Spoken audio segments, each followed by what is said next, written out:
जेव्हा बातमी असते विश्वासाची, तेव्हा नाव येते जळगाव उन्नती न्यूज. तुमचा हक्काचा आवाज जळगाव उन्नती न्यूज. पाहूया आजच्या बातम्या.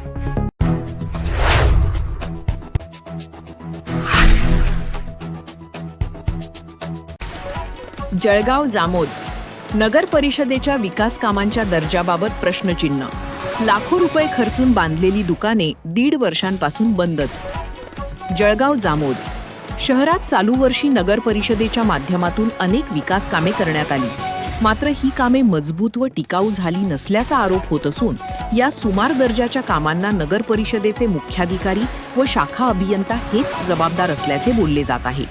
संबंधित शाखा अभियंता हे प्रशासकीय कामांकडे दुर्लक्ष करून स्वतःच्या वाहनाने खामगाव येथून ये-जा करत असल्याची चर्चा नागरिकांमध्ये आहे. नगर परिषदेने डॉक्टर बाबासाहेब आंबेडकर चौकात लाखो रुपये खर्च करून 16 ते 17 पत्र्याची दुकाने गाळे बांधली आहेत. मात्र बांधकाम पूर्ण होऊन 1 ते 1.5 वर्ष झाले तरी ही दुकाने अद्यापही बंदच आहेत. याचप्रमाणे चौपाटीवरील भेलपुरी विक्रेत्यांसाठी लाखो रुपये खर्च करून बांधण्यात आलेल्या गाळ्यांनाही 1 वर्ष पूर्ण झाले आहे, पण त्यांचेही वाटप अद्याप करण्यात आलेले नाही. या रखडलेल्या कामांमुळे ठेकेदार आणि अधिकाऱ्यांच्या कारभारावर प्रश्नचिन्ह उपस्थित केले जात आहे. विशेष म्हणजे काम बोगस करण्यात आले, फरशी वगैरे निघत आहे. या संदर्भात संपादक देशमुख यांनी मुख्याधिकारी सूरज जाधव यांची भेट घेऊन चर्चा केली.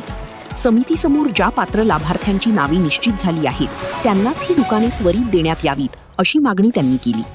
यावर या दुकानांचे टेंडर लवकरच काढण्यात येईल असे आश्वासन मुख्याधिकारी जाधव यांनी दिले आहे.